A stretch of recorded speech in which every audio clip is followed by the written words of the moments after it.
I got loyalty, got royalty inside my DNA. I got love, peace, got war and peace inside my DNA. I got power, and pain and joy inside my DNA. Hi Rui, Kana screamed. Nice to meet you, she said happily as everyone else looked at the demon with gaping mouths and wide eyes. After a minute, she spoke again. Why is no one else saying hi to Tanjiro's friend? She asked loudly. Oh right, her blindfold means she can't see Rui, Tanjiro thought before he responded. So about that thing I wanted to tell you guys, he said loudly before he heard a voice from above. Tonistu wants to know if you guys are gonna be shouting the whole time. Insauk yelled, causing the others to sweat drop as they realized their yellow-haired friend might not fare well. Hey Inasuk, can you just use the white cloak Tenji gave you to cover his ears? He heard Kana shout before he saw her wince. And sorry Zenitsu. She apologized before the others followed suit, saying their apologies to the sound-sensitive boy before watching him duck back into the train. So now that that's settled, why is no one else saying hi to Tanjiro's friend? Kano asked loudly once more, causing the others to get back on track. Because he's a fucking demon, Genya yelled. Oh, dude, I'm right next, you didn't need to yell, Kana said grumpily before her mouth dropped. Wait, what? She screamed. Yes, Genya said before Tanjiro watched him look upwards. Wait a second, you're Lower Moon 5, he stated. Aren't you? He accused before Tanjiro gulped. Okay, maybe this can still be salvaged. Well, I used to be, he said guiltily. How do you know? Why can't I ever have nice things? Tanjiro thought as Rui responded. Because you're using the strings that I got from drinking Lower Moon 5's blood, he stated, causing Tanjiro to pale as the others now knew of the demon's status. What the hell, Tanjiro? Yes, I believe you owe us an explanation. He paled as he turned to his master, who was now questioning him. He looked at everyone hesitantly before he suddenly sighed and eventually started explaining. So when a demon is infected with Nezuko's blood, they become free of Muzan's influence and control. So when I had Rui dead to rights. Hurtful but true, Rui interjected before he was told to shut up by everyone else. I saw him crying and stopped mid-decapitation, allowing Nezuko to free him. Then we learned of his past and sent to protect the other demons that were out of Muzan's control. What do you mean other demons? Rengoku interrupted. How long has this been going on? He asked in shock, causing the others to start asking their own questions. Will you all let me finish? He asked loudly, causing them all to silence. Thank you, he said before continuing. So we sent him to protect the other demons, and now he's here to help us. Wait, he turned to Rui. How did you know to come here? He yelled to Rui, who took note of this. I got a message from Nezuko, saying you needed help, so I rushed over here as fast as I could. You're lucky we were close or I wouldn't have made it in time, he shouted before groaning a bit as Tanjiro smelt blood coming from him. Tanjiro assessed the situation, and after a few minutes, he and Mr. Rengoku looked eye to eye.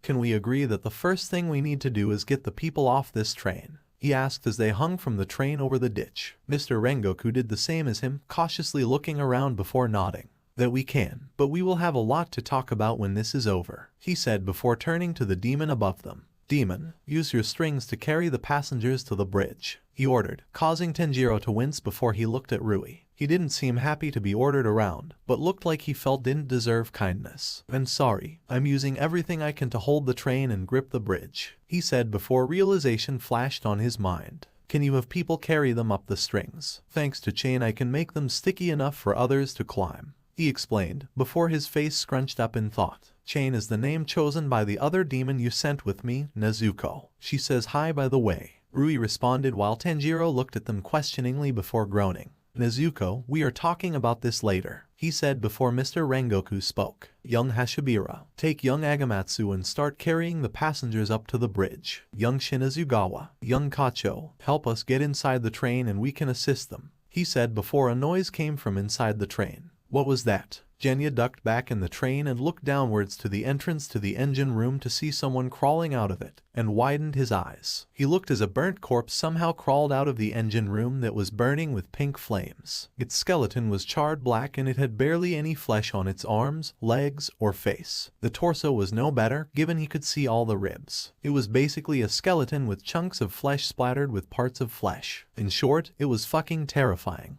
Genya, he looked to Kanao, who couldn't see a thing, but somehow was shaking in her boots. What do you see? Genya yelled to the ones hanging outside the train. We might be a while, he yelled as the creature roared and shot upwards, before it banged into the walls. Genya looked at it before his eyes widened. That's what they say its name was, right, Akaza? Why hasn't he properly healed yet? He's had more than enough time. He realized before remembering how it rammed into the engine and how that thing was currently burning.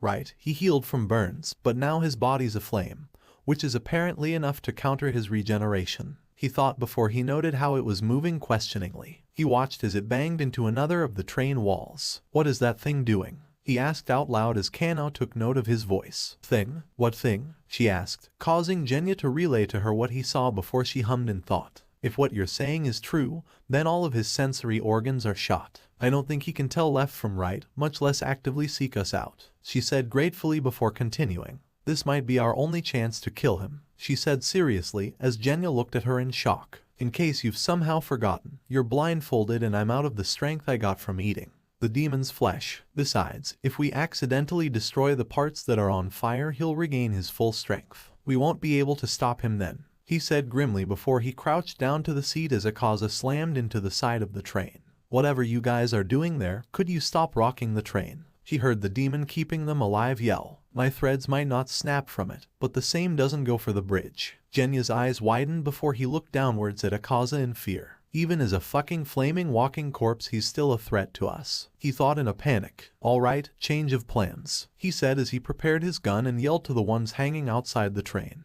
We are definitely going to be a little while. The five senses, all aboard the Demon Slayer Express, burn. Rengoku tried consistently to get inside the train. Of course the demon survived, and now those two are in danger. I have to get in somehow, he thought before he winced. You need to calm down. He turned to young Kamado as he spoke. Nezuko hasn't been able to heal you properly yet. He had a point. Glad to see you have such concern over me, he said in huff as he continued his attempts. Okay, I sense you're angry with me, Tanjiro said hesitantly. Oh, you can tell. I thought you were busy leaving me out of the loop of this, he continued angrily before he realized how he was acting and sighed. I'm sorry, I trust you wholeheartedly, he said before he looked at him. I just thought you trusted me. His gaze turned somber before he refocused himself on trying to get into the train. Forget it, we need to get into the train. Wait, it's not that I don't trust you, Kyojiro turned to face Tanjiro. It's just that the Hashira haven't exactly been willing to give demons a chance. Kyojiro went to object before realizing that had Oyakata-sama not continuously pardoned Nezuko, they likely would have killed her. Ha ha ha. He laughed heartily before he winced again at the pain he was in. He eventually calmed down and turned to Tanjiro. You may have a point there, young Kamado. How about this? First we get into the train, then I go personally meet your demon friend, deal? He'd be lying if he didn't beam at how young Kamado smiled. Deal, Inosuke growled as he carried the people of the freaky threads on his back, thankful for the cloak Noka gave him so that the peasants could touch his back. So, hi. The demon who Nikazu had turned spoke to him as he climbed past him. He growled in response as he carried the ones on his back upwards. Listen up, Rumahaku. What? I, Lord Inosuke, have graciously decided to give you a chance. It would be wise of you not to waste it, he said as he climbed up to the bridge to drop the people off, meaning he had to climb over Ryutaku. The demon grumbled as he was used as a stepping pad to get to the higher strings. Rui knew what he was getting into when he came here, a train full of civilians, 5 slayers who didn't know of his existence, one of which was able to kill him easily, and an upper moon. He knew he risked a lot, information on Miss Tamayo and Mr. Yushiro, but he had to do it. Because of the Kamados he had a second chance at life and he was willing to do anything to repay them. Though being a footstool is a bit out there, he thought as he whined mentally before sighing in his mind. It's fine, I can deal with this, he thought before he saw the yellow one, Zenitsu if he remembered correctly, whimpering as he neared him while carrying a kid. Please don't. Oh, for the love of, he rolled his eyes before he saw how scared he looked and sighed. I'm not gonna eat you. You don't have to worry about that, he assured Zenitsu as he watched the boy pause for a few moments and visibly relax before he continued over his body. I can deal with this, he thought contently, happy that people were being saved. Genya gasped as he punched upwards by the rampaging corpse and slammed into the walls before he landed on one of the seats. Jesus fuck, that was stronger than the last moon. He groaned as he saw Kanao next to him. And what are you doing exactly? He asked as he saw her kneeling. How many rows of seats are there in the car? She asked as she looked to be prepared to move. He looked downwards and counted the rows before turning to her. 10 of them, why? He asked before she launched from her position and shot around the train car. He watched as she smacked her sheath sword against the flaming corpse of the demon, and also the walls, and the floor, and the windows. Kanao, what are you doing? What do you want from me? I'm the eye girl and I have a blindfold, she stated as she kept wildly swinging her sword. Just shoot his head off, she yelled as he rolled his eyes. This is why we talk things through before we wildly go into battle, he said as he fired at the demon's neck. Unfortunately, the demon moved out of the way as it jumped around and threw Kanao upwards. Genya screamed before he was impacted by the girl. After they both scrambled off of each other, Genya paused. Wait a second, he said as he sniffed. Is that you? He asked as he turned to the blindfolded girl who tilted her head. What me? She asked curiously. That fucking smell. Is that you? He asked the girl who blushed as looked at him. No, and there isn't a smell for you to smell, she started loudly as she fussed. I'm not even demon enhanced right now and I can smell it, he said as he covered his nose. Jesus fuck, how did I not smell it before? He yelled before realizing that she had fallen to a lower seat. Oh right, you're below me and the smell goes upward and… Shut the fuck up, she interrupted. There isn't a smell to smell because I don't smell, Kanao said loudly. Oh, there's definitely a smell, dear fuck. When was the last time you took a bath? He said grumpily as Kanao suddenly paused before she spoke up. I've just been taking baths in lakes I happened to pass by, she said as Genya looked at her in incredulousness. Okay, I can feel you looking at me in shock, but in Asuk. Oh, don't bring him into this. He already did that, so no one cares if he keeps doing it. You were a girl who took baths in a house, so people are going to notice if you stop taking baths, he said as Kanao stammered. Well, what was I supposed to do? I can't just go into people's houses and bathe in them. All I've had were wisteria houses for something like that, she complained. Those places have baths, he said blatantly, causing the dual-breathe user to freeze up. She paled immensely as she faced him before she started stammering. Then her face lit up in joy. Oh, Tanjiro, if I actually smelled bad he would have said something, she said proudly. Oh, they both heard a voice from the outside that they identified as Tanjiro. Are you guys talking about Kanao? Kanao smiled at Genya as she talked. Yes, in fact we are. Can you tell this insolent fool how I don't smell? She asked loudly as she leaned back on the seat. Genya watched as Kanao froze before Tanjiro continued. I didn't want to say anything but… Oh fuck you, she said before she continued her attack. Aaza was used to pain, so he wasn't exactly having trouble with his currently burnt form on that end. On the other hand, every single one of his 5 senses were useless and he was left trying to bring what he assumed was the train down, or at least try and lose the fire. It didn't help that there were slayers close to him, clearly taking advantage of his current state. Wait a second, he thought before he paused and pressed what little of his flesh was against the area, and he felt vibrations. As he tried to find them, he realized he could see something if he looked upwards. They were blurry, but they were definitely battle spirits. He mentally grinned before he prepared to shoot towards them, planning on skewering them both as he clenched what remained of his muscles to the maximum limit. As Aaza did this, a menacing aura coming from his spirit broke his body, allowing it to restructure anew. He grinned as he properly saw his targets, frozen in fear, and readied himself to skewer them. Tanjiro widened his eye as he and Rengoku felt an incredibly deathly aura. We need to get into the train, now, Mr. Rengoku said, still no closer to actually entering the train than he did before. Tanjiro could smell the massacre that was about to occur, but unable to do anything but rock side to side like. He paused as an idea came into his head. There's no way I can do that. That sounds more like a Kanao idea. The smell rendered his nose. Well, it's not like I have any other ideas, he thought before he turned to his master. Mr. Rengoku, I have an idea, he said boldly, causing his master to turn to him. I'm going to swing to you, link my legs with yours, pull my sword out, causing me to swing to my sister. PH. Then using that momentum that will come from you pulling your sword out, you'll swing to the area between the cars, and we'll get into the train, he explained to his master, who looked at him with a smile. Truthfully, your idea is crazy, Mr. Rengoku said. Crazy enough to work? He asked with a smile. No. Oh, but it is quite literally our only idea possible. So do it we shall, Mr. Rengoku said loudly before he turned to him. Commence. Tanjiro smiled before he swung his legs to Mr. Rengoku, who locked them tightly. Okay, this next part is going to be tricky, Tanjiro said before he looked at both of the ones on the outside of the train with him. Mr. Rengoku, make sure your legs are tightly locked, and Nezuko swing your legs to me at the right time. Understood. PH. He took a deep breath before he pulled out his sword, paling as he fell downwards before being swung upwards. He mentally sighed in relief before he grabbed Nezuko's legs. Okay, now Mr. Rengoku, you just need to push off with enough force, and Nezuko you need to swing yourself so that Mr. Rengoku gets to the area between the cars. Of course. Tanjiro's life flashed before his eyes as he was swung around before he felt himself get pulled upwards. When he opened his eyes, he was being pulled into the area between the cars. That actually worked. he said happily before he made the mistake of looking down into the abyss. He paled before he grabbed Nezuko and brought them both closer to the door as Mr. Rengoku opened it so they could go downwards. Knowing time was of the essence, they all rushed downwards. Kyojiro rushed downwards, leagues ahead of the others even with his injuries, arriving just in time to see Aaza, fully healed, ready to launch. He saw young Shinazugawa and young Kacho, unable to do anything. He estimated he had 2 seconds before the demon launched. Kyojiro, do you know why you were blessed with such strength? Words from someone long past rang through his ears, mind, heart, and soul before he knew what he needed to do. Time till Aaza attacks, 2 seconds. Kyojiro grabbed the 2 before he threw them upwards, angling them so they would land on the seats. Time till Aaza attacks, 1 second. He then unsheathed his sword and slashed away as he spun around midair. He then, no mother, I do not. As if time had stopped, everyone conscious in the immediate area paused, knowing something was wrong.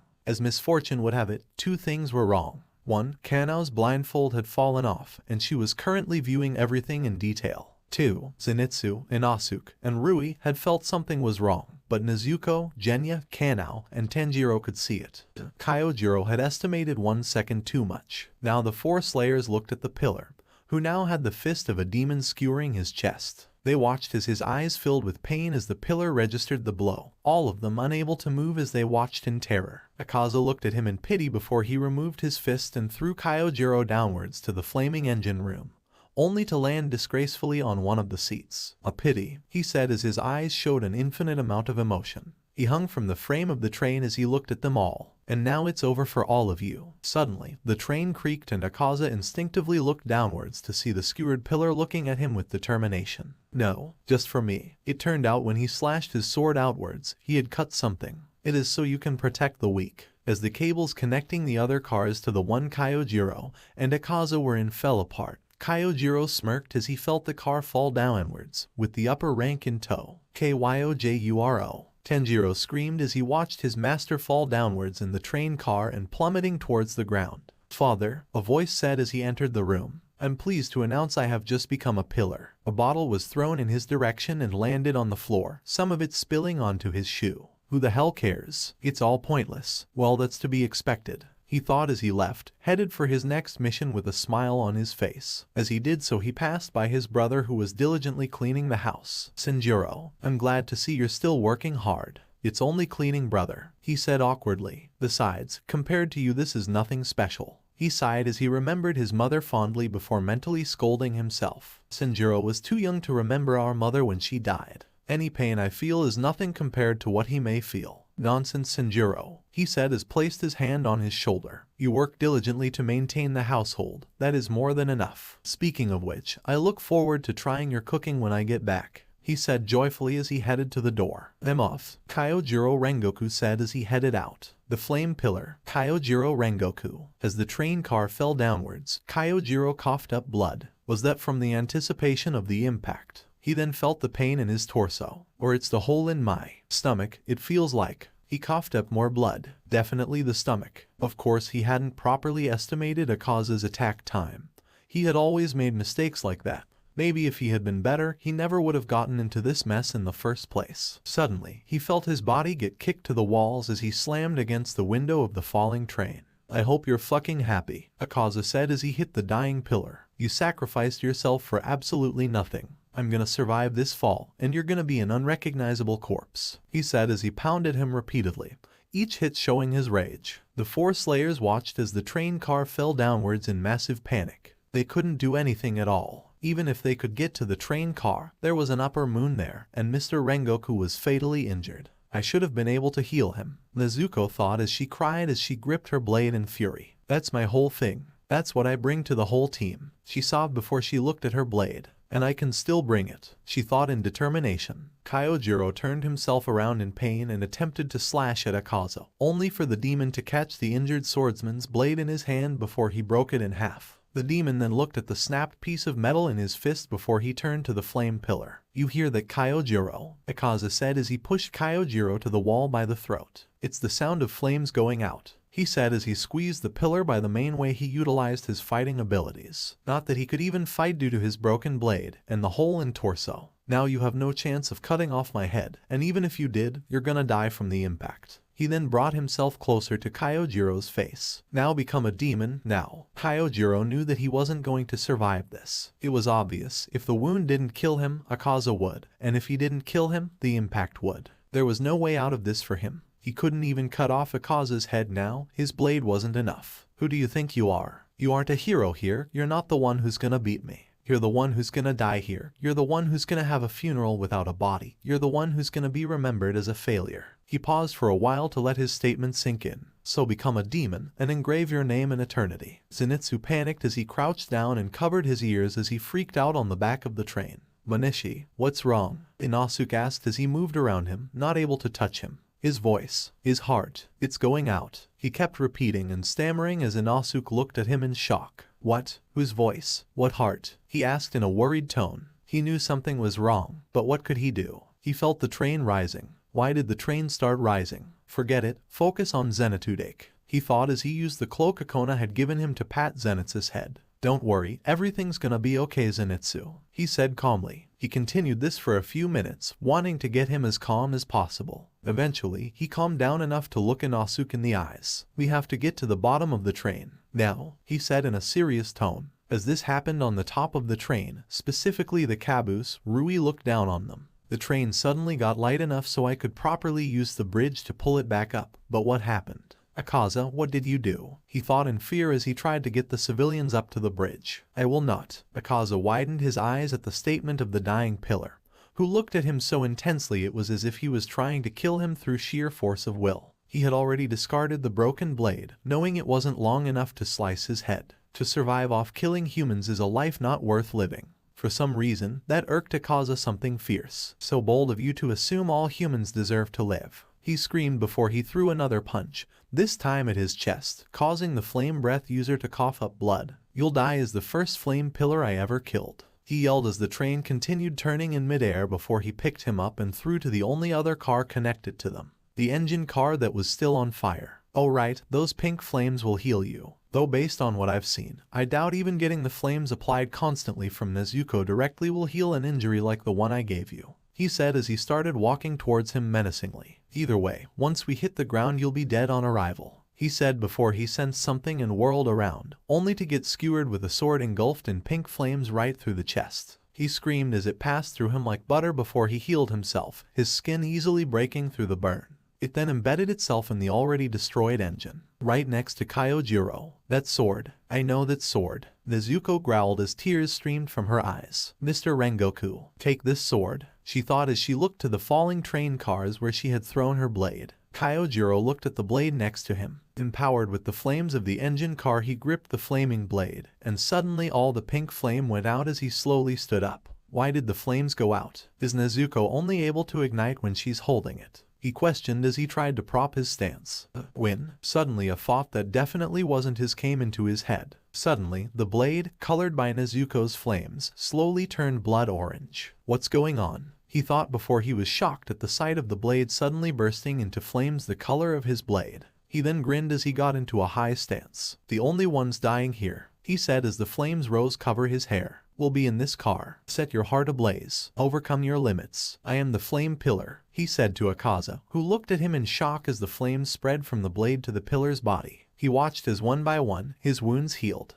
It started with scrapes and cuts, before moving to more serious wounds. As he opened his left eye, he was greeted with a black sclere and a blood-orange pupil. Kyojiro Rengoku. Aaza laughed in joy as he saw his stance. Now you have to become a demon. Even with his body being healed by Nezuko's flames, to prepare such an attack while wounded so heavily is truly amazing. He thought as he crouched down and prepared his fists. Destructive death, annihilation type, flame breathing, esoteric art, ninth form, Rengoku. Both shot towards each other, the force at which they moved destroying the train as they readied to impact each other. Aaza possessed the most power, and had not faltered in the slightest. However, the flames of the blade that was lent to Kyojiro surrounded him, and took the form of a dragon that enveloped Kyojiro. I don't have much time left. And in turn Aaza, having such a strong gentle child as you was a true blessing. Aaza screamed as he was engulfed in the flames of the attack, his body being burnt to a crisp. He tensed his body as he tried to unleash his attack, his burnt fists unleashing the enough force to hit Kyojiro, causing him once more to cough up blood. Still, he did not waver. Mother. He gripped the blade given to him by the demon he said shouldn't live as tightly as he could and swung it towards Aaza's neck.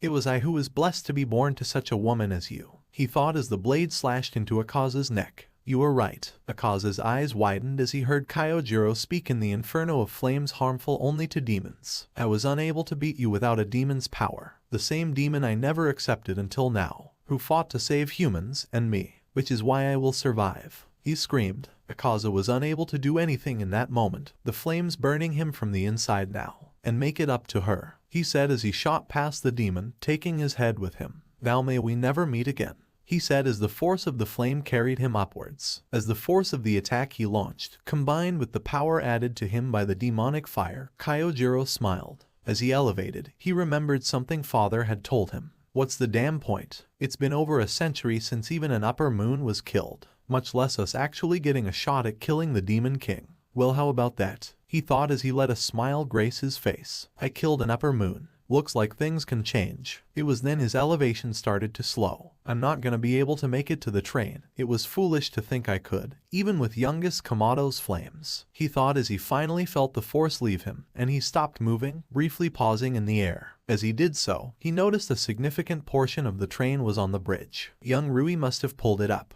Looks like I won't be able to properly apologize to him either, he thought in regret. Now that I think about it, did Nezuko properly accept my apology? Did I even give her one? Funny, I thought one's memory would get better as they were about to die, he thought before he slowly started to fall. Kyojuro. He widened his eyes as he felt himself stop falling before he hung by his arm. He was shocked by the sight of someone holding his arms. He looked upwards to see young Kamado gripping his arm. Was that seriously the best way for you to win? You almost died, he shouted and berated as tears fell from his smiling face. Everyone conscious saw the explosion of flames that filled up the canyon, watching in awe at the magnificence of it before Tanjiro smelt something. He's coming. All four slayers looked at him as Zenitsu rushed down with Insauk following him downwards. We have to save suddenly. Tanjiro identified the smell as he saw Mr. Rengoku flying towards him. Without any regard, he reached out towards him, unintentionally falling out of the train. Genya freaked out and grabbed Tanjiro's leg, the force dragging him out as well. Kanao freaked out and leaped forward, grabbing the leg of the demon eater only to panic. Why did I think I was strong enough to lift Genya? She screamed as she fell with them, only for Inosuke to reach out a cloak-wrapped hand. Normally lifting the dual breath user would be no problem for him.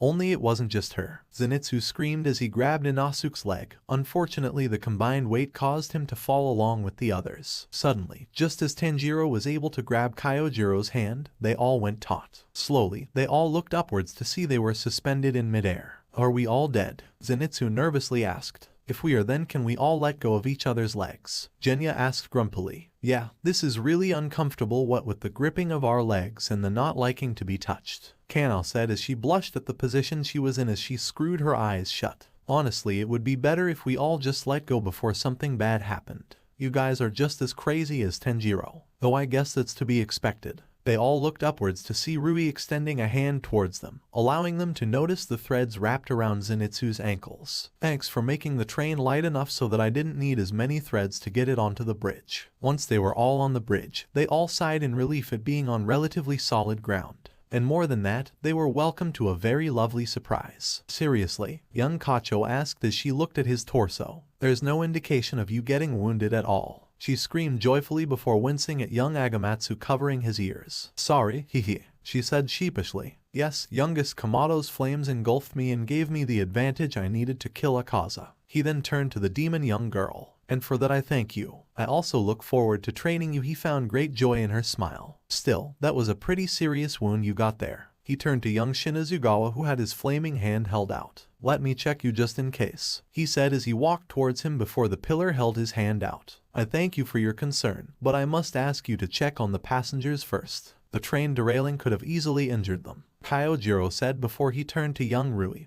who froze at his gaze. Young Rui looked at him in terror before young Kamado stood in front of him. Mr. Rengoku, you said he easily bypassed the Slayer before standing in front of the demon. Hello, am I to understand that you are the former Lower Moon 5? He asked the demon child, who gulped before answering. Why yes, he stammered. Then I am to assume you have killed many people. At least 50, he asked sternly, wanting to judge the demon properly. It was a lot more than that. That's not even counting the humans that were eaten by the demons whose power I boosted with my own. So it's actually much more than even I know. Sorry, you are not helping your case, he said as he cut the demon off, who froze under his gaze. You are a demon who has killed many people, and therefore is unable to make the claim that he hasn't eaten any humans, unlike youngest Kamado. I'm HMPH, and given what have you just told me, you are responsible for a body count in the hundreds. He could feel the fear of everyone there, having already guessed what he was going to do. And you have done practically nothing to atone for that, your only protection being that you betrayed Muzan,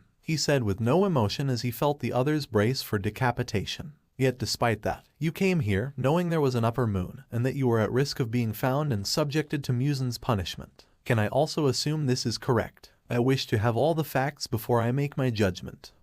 Yes, that is true, young Rui said with hesitance in his voice. Then you risked punishment by the Demon King purely to assist us and protect humans, is that correct? He watched as Rui nodded before he smirked. Then I see no reason to kill you. Apologies for putting you through the ringer like that, he said as everyone collapsed in relief, young Rui being no different as he turned human. He looked at him in shock before he chuckled. Oh yeah, since consuming Nezuko's blood I'm able to easily turn into my human form, though I'm not actually human, he said with a chuckle. It actually took me a while to finally get rid of the fangs, he said sheepishly. He smiled at that before turning to youngest Kamado. Thank you for lending me your blade, he chuckled as she let out a puff of air as she placed her hands on her hips. I deserve that, but truly your blade was incredible. The fire made it so I could slice through his neck quite easily, like you weren't even slicing through anything. Yes, like there was nothing for me to slice. Kyojiro shot around, only to see Aaza, fully healed and already shooted downwards towards, likely having leapt from the top of the train.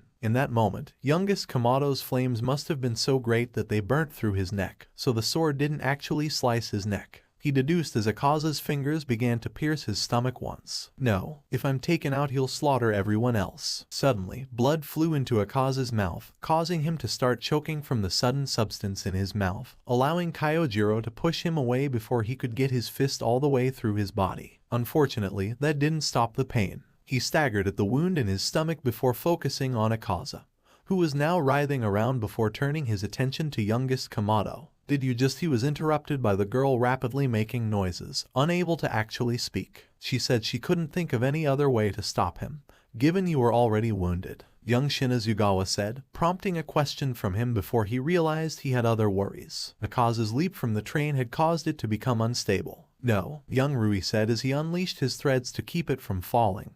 But it wasn't enough. Why the hell can't you keep it up anymore? Young Shinazugawa screamed as he tried to help by biting off some of Nezuko's flesh, apologizing as he did so, and pulling it. The others tried, but at the end of the day they weren't built for strength. This isn't good, Kyojiro thought as he tried to help, only to cough up blood. He fell to his knees as he cursed his disability. Akaza's fingers must have gotten deeper than I thought, he thought as he stood back up and rushed forward to help them. In an area of total darkness, Aaza stood. Although something was different about him. His skin was more healthy, his hair was black, his eyelashes were an unusual pink, his eyes were a pale blue with regular sclere, and, on each of his forearms, he bore 3 black criminal tattoos. Hakuji, my name is Hakuji. He slowly spoke as remembered his human name. He then saw an opening in the darkness. Those slayers, the train, they have to awe. He was interrupted as Aaza came out and grabbed him by the throat. What do you think you're doing? He questioned the human version of himself. Did you forget what happened when we were human? As he said this, memories flew into his mind. The failure, the loss, the weakness. He gasped and broke into a sweat as he fell to his knees. That's better, Aaza said as he walked towards the light. Nezuko's power doesn't seem to work with 100% with an upper rank demon like me, so it's as simple as that, he said as he raised his fist and clenched it. I'll take control and kill them all, he said before he felt something grab his leg. He looked down to see Hakuji latching onto his leg. He frowned at that before he swept his leg upwards, taking the human with it before grabbing him by the neck in midair. Why are you trying to stop me? Hakuji looked at him with determination. We're meant to protect the weak. You know that as well as me. Aaza bulged his veins as he tightened his hold on his human self. You're spewing nonsense. Then why did you offer all those pillars, demon hood? He rebuked. You know why in your heart, and so do I. Aaza froze as he looked at Hakuji, and by some chance they both spoke at the same time. Because it was the only way we could save them. They both shouted at the same time. Aaza was left not knowing what to say for a couple of moments before continuing. So what? Yeah, we offered them demonhood, but they refused all the same. All we've done is kill and kill and kill. Only because Muzan forced us to. Hakuji screamed. Don't speak ill of Lord Muzan. Aaza headbutted Hakuji, who screamed. I'll do it all I want. So what if he gives us special treatment and allows us to do things like not even fight women? We shouldn't have to kill people just to survive. We shouldn't have to worry about him watching our every move. What would be the point in turning against him? He'd kill us in an instant. He'd kill anyone in an instant, Aaza said in regards to the people they'd just fought. Then let's help them. Hakuji yelled. Let's join them. Let's stop killing people. Let's save them instead. Aaza fought back against this stance immediately. How the hell are we supposed to do that? All we've ever been good for is losing everything. Aaza screamed as tears pricked his eyes and he screamed in rage. I don't know, Hakuji yelled, causing Aaza to pause as they both stopped yelling at each other. I don't know, he said before he pointed at the light, which showed the Slayer trying to save the train of people. But we can learn, we can even start with saving them. But either way you look at it, he said as he smiled at Aaza. It's better than fighting ourselves over something we both want. He said as he let tears flow from his eyes, as the same happened with Aaza. Well, we saved like half of the passengers, you sure we can't just let go of the train? Zenitsu asked, causing everyone to look at him with an angry look. No, Kana screamed, prompting eyes to draw to her as they tried to keep the train from falling. We are not letting anyone die, she screamed as everyone drove to keep the train from falling. Suddenly, an arm gripped the railing of the train before it was pulled back. Everyone backed away or got onto the train itself before the owner of the arm rolled it. Geez, that was barely anything. I guess being a demon has its perks, he said as he felt his arms. Thanks for freeing me, Nezuko, he said in gratitude as he smiled. He then turned to Kyojiro, who looked at him in shock. I'm so sorry for what I've done to you, he said before Kyojiro looked at him in panic. What's wrong? Suddenly, Kyojiro coughed up blood before he fell to his knees. He then pointed to the horizon, where light was slowly seeping through. The demons of the group panicked before the former upper moon noticed how injured Kyojiro was. He needed to get treatment, but the sun was rising. He panicked massively as he saw the swordsman's state before screaming as he ran away, unable to do anything in the face of the sun. Pathetically, he could hear Akaza's words as they faded away, yet echoed in his mind. We can't save anyone. Rui saw where the former upper rank ran and turned to the others. It was nice meeting you guys, get him some medical attention. I'll talk to Aaza so don't worry about him killing anyone, he screamed before running away. Nezuko, she tried to heal Kyojiro, only to be pulled back by her brother as the job was left to Genya, whose hand would be useless come sunup. As she was shoved into her box along with her sheathed sword, she pounded against the door, begging to be let out. Genya, I know you can hear me. Let me out now. I can save him, she screamed as she begged with falling tears. Genya heard this as the words ravaged his head, unable to respond for fear he would let the girl risk disintegration. As the five senses panicked as the sun fully rose, causing young Shinazugawa's ability to become inactive. This wound, it's definitely fatal, though young Shinazugawa has lengthened my time. Though not by much. Five senses, he said, alerting them. I don't have long. Before I go, there is something I must tell you all. And no, young Kacho stammered before young Shinazugawa stopped her, leaving tears coming from her eyes that were now covered by a blindfold. I want all of you to know this. Despite what anyone may say, I accept Nezuko Kamado as a member of the Demon Slayer Corps, as I do with Rui. They both fought to protect humans at their own risk. I don't know about Aaza, but once he was freed through Nezuko's blood he acted to save the remaining humans on the train, so I choose to believe there is hope for him. He then coughed up some more blood. Know this, I believe in all of you. If you all feel that you weren't enough in this battle, then don't despair for long. Despite your inabilities, your anger, your sporadicness, your fear, your boastfulness, your sadness, the world will not wait while you dig your heels in and wail, he said as the others sobbed while slowly losing consciousness. Young Kamado, before I go, there is something I must tell you, he said as he beckoned the sun breath user closer, along with his crow. I am asking the other pillars to train your sister in their respective breathing styles. I can't promise they'll do it, but it will help her increase her power. And as for what I told you on the train about why I gave you the red Haori. He watched as recognition came into the young Kamado's eyes. There was a tale passed down through the Rengokus of a demon slayer who wielded great power, but was exiled from the Corps for sparing a demon. I believe he was the progenitor of total concentration breathing.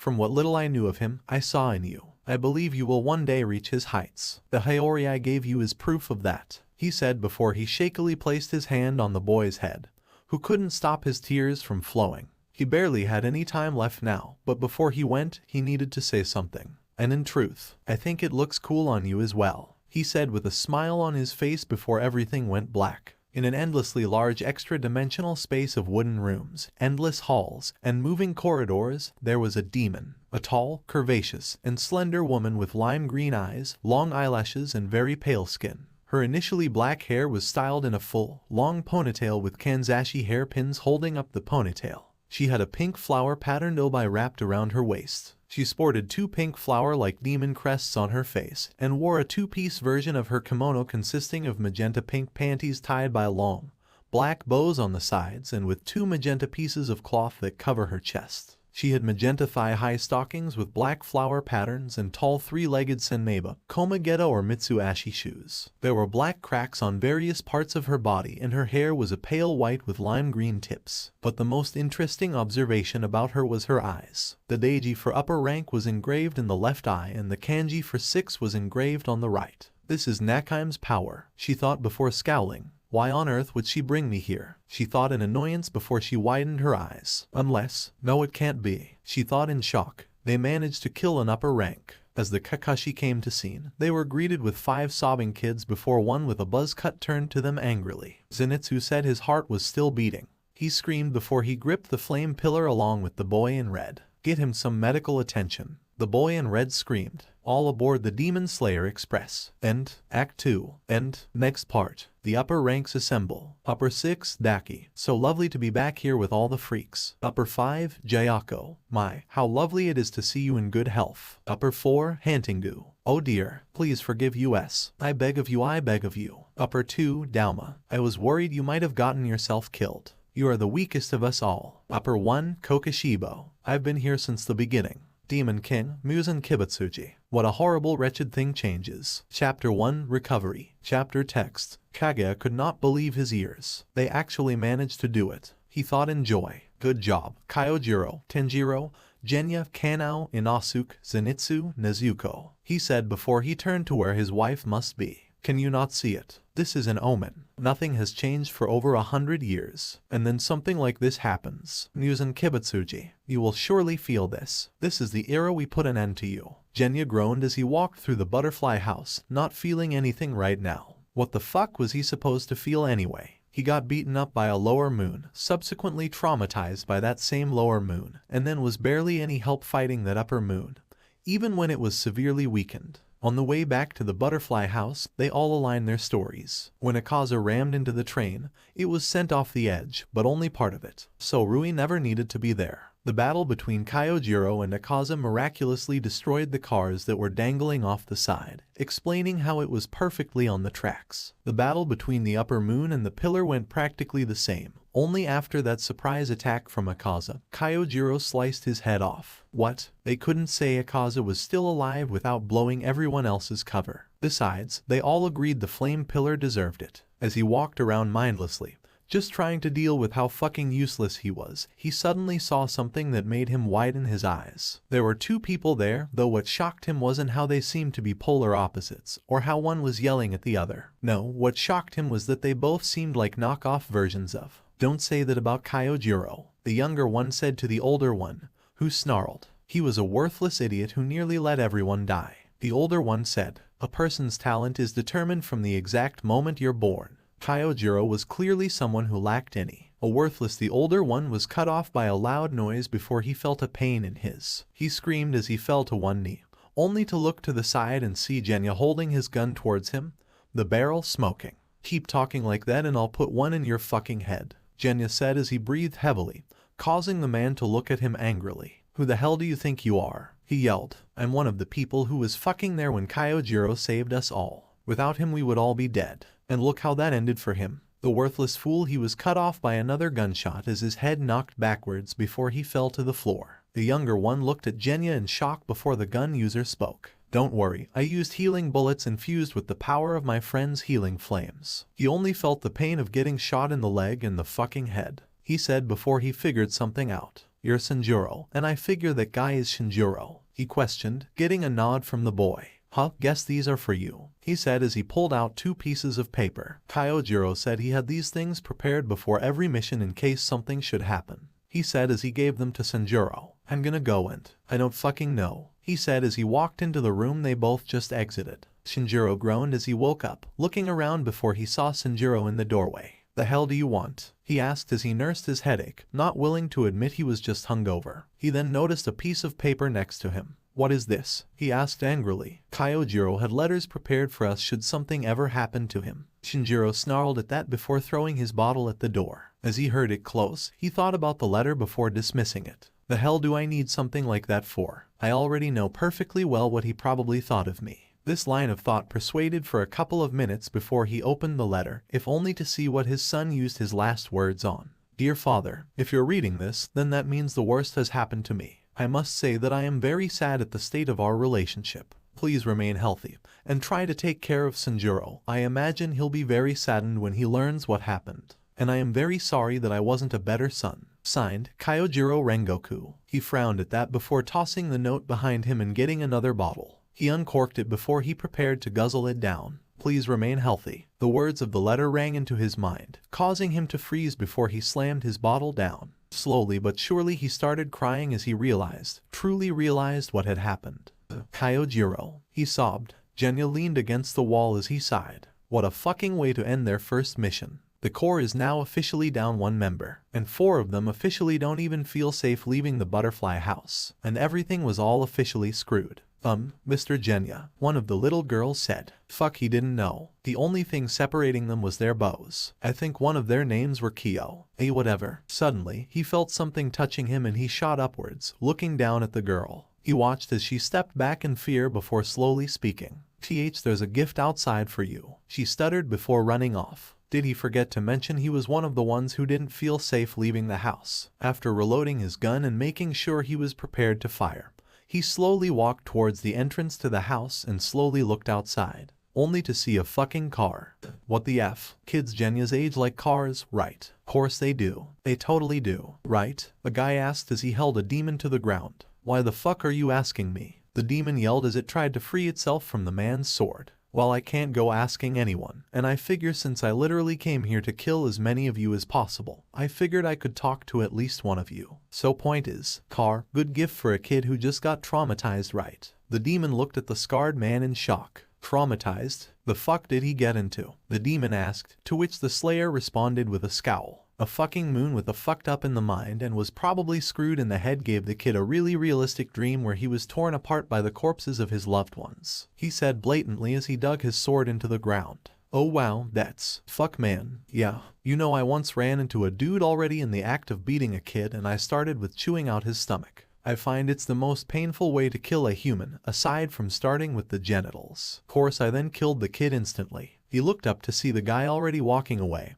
before he felt himself hit the ground, with his body not moving. As he sheathed his blade, he grinned at the thought of all demons he was about to fucking slay. They should make a good outlet for all the rage I have. Sami Shinazugawa thought before he screamed loudly before cutting his arms. Come and fucking get it, you goddamn fucks. He screamed into the dead of the night. Kano sighed as she laid in the bed, surrounded by complete darkness. She couldn't tell if it was due to the windows being closed or the blindfold around her eyes. She hated the feeling of being powerless. It was only natural for anyone to do that. What was there to like about being unable to control the things around you? Especially since she was pretty sure that demon had screwed her mind over so much she was now seeing in multiple dimensions. Wish that was the only thing I remembered him screwing with. She suddenly shot upwards at the door opening. Who's there? She screamed as her hands scrambled for her sword. Tano, it's me. She froze at that voice before slowly getting back onto the bed. I heard about your mission. And Kyojiro's. I'm here to talk. Talk about what? She questioned blandly. How we nearly let everyone die.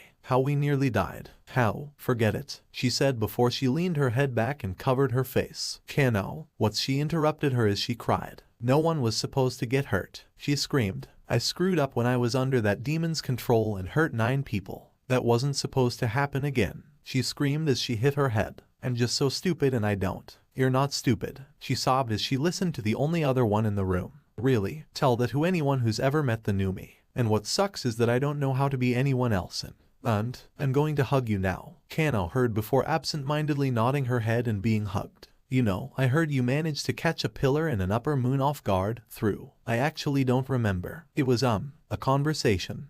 Seriously, she asked with a hint of laughter in her voice. That's amazing. You're telling me you managed to get two of the strongest people you've ever seen fighting off guard through simple words? She asked. I mean, I guess. Why are you? I don't think you're stupid in the slightest. Kanao froze as the one hugging her spoke up. I think you're just a girl who wishes she could have done more and hates herself for not doing it, she said as she felt her back get rubbed. Now, how about I run a bath and you tell me some ideas for the song we're going to do together? Kanao Kacho smiled as she was led by Shinobu Kacho to the washing area. Inasu couldn't stop scratching at his skin. Now that there wasn't a battle, there was nothing he could do to stop himself from remembering the pain, the sensations. It didn't help that it technically never happened. They were all engraved in his skin.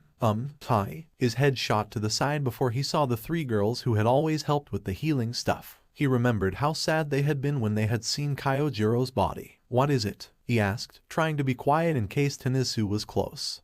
We were just wondering if we could sit next to you. They all asked at the same time. Inosuke widened his eyes before he nodded. Sure, though I'm about to start training. He warned, you better be careful when I do. You use total concentration breathing, right? One of them asked before another continued. Can you do it constantly? The second one asked before the last one spoke. As in for 24 hours, she said before all of the girls talked. Even while sleeping. He raised his eyebrow before talking. Yeah, I learned about it while taking the test. I managed to get it down after a long time. If he remembered right, it was a bit after his first mission. He then saw all of them looking at him in awe. What? It usually takes people a long time to do that. Really? From what his underlings told him, they all got it down pretty quickly. He then smirked as he stood up. I guess that just goes to show you all how amazing I am, he said with some excitement before he got up and stretched. Now come watch the master train. Me and my underlings are clearly destined for greatness. I'll get strong enough so that nothing like that will ever happen again, he thought solemnly before he got to work, eager to prove himself worthy of the small minion's praise. Zenitsu was currently in his room,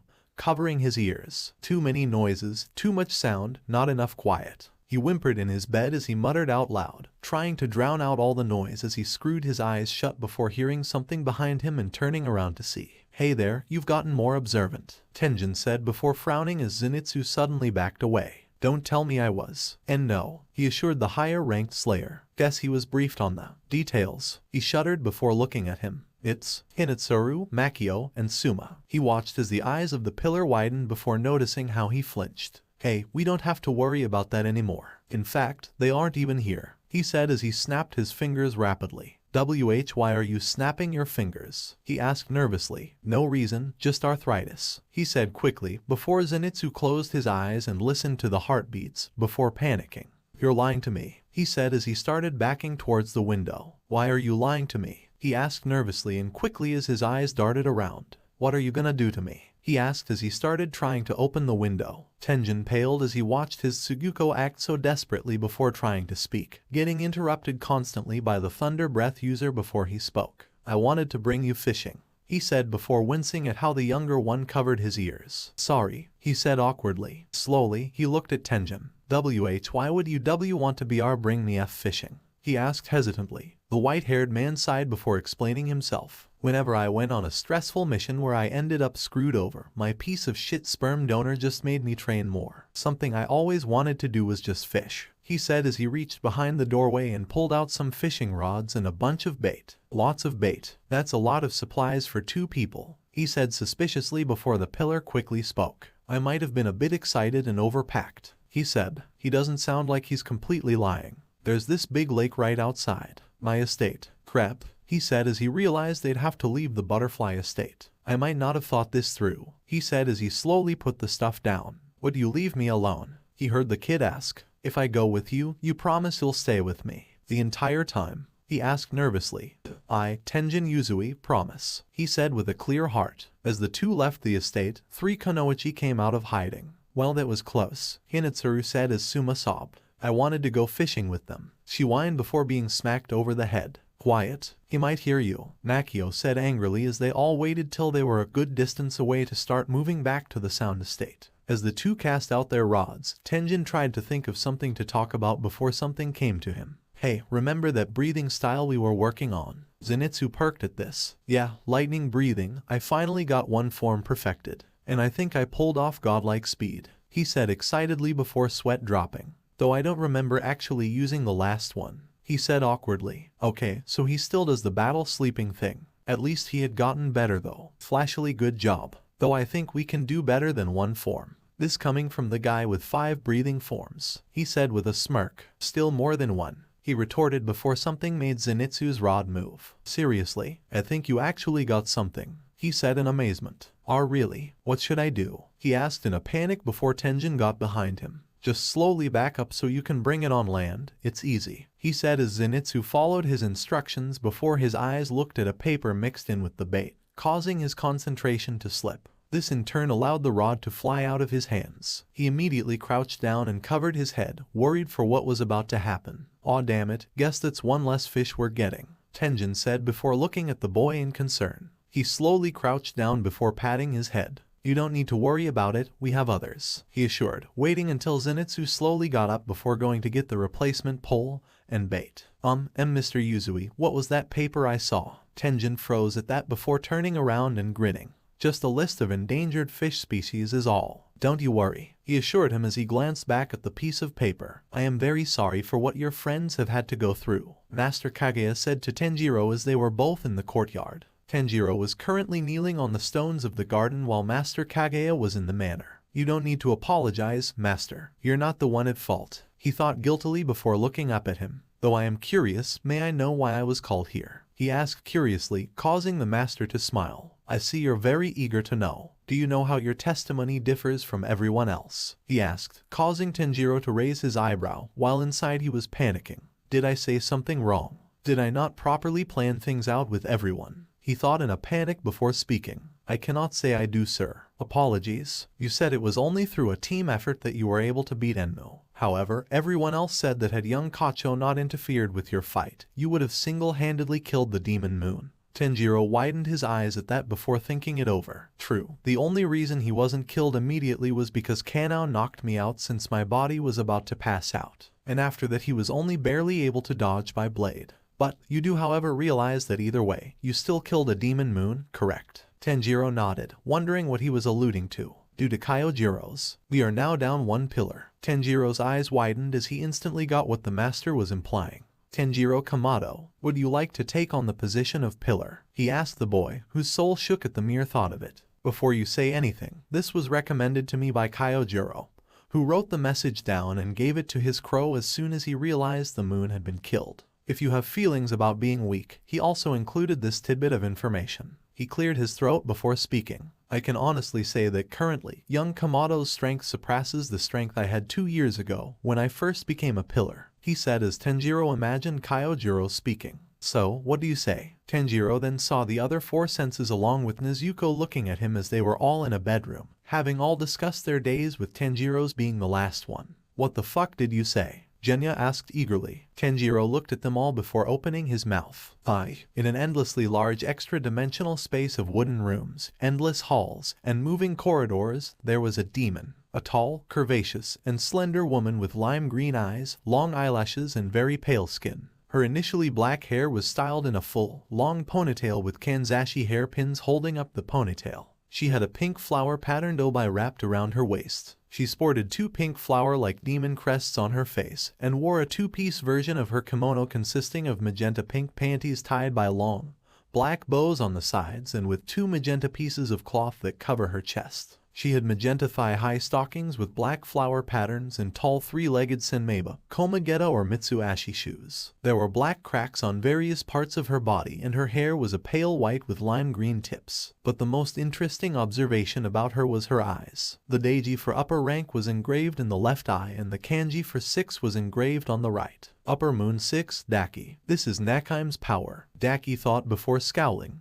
Why on earth would she bring me here? She thought in annoyance before she widened her eyes. Unless, no it can't be, she thought in shock. They managed to kill an upper rank. She thought before she clenched her fists so hard nails dug into her flesh, which regenerated quickly. Please be fucking Dama, she thought before looking around the endless mappings of mazes, easily mapping out her path before she stepped forward and began her descent. Mid-fall, she unfurled her sash, allowing it to wrap around a bridge she saw, causing her to swing. She proceeded to repeat these actions before she sent out 2 sashes and wrapped them around 2 sides before falling. Because of this, her sashes became taut, and she shot upwards like a slingshot. She twirled around as she was sent flying upwards in an area with nothing in it and towards a light that vaguely resembled the sun, or at least what she remembered of it. As she was flying upwards, by the strum of a biwa, she landed on her feet in an upright position as she looked around. Eventually, her eyes landed on a familiar face. She saw a pale woman with a grayish complexion,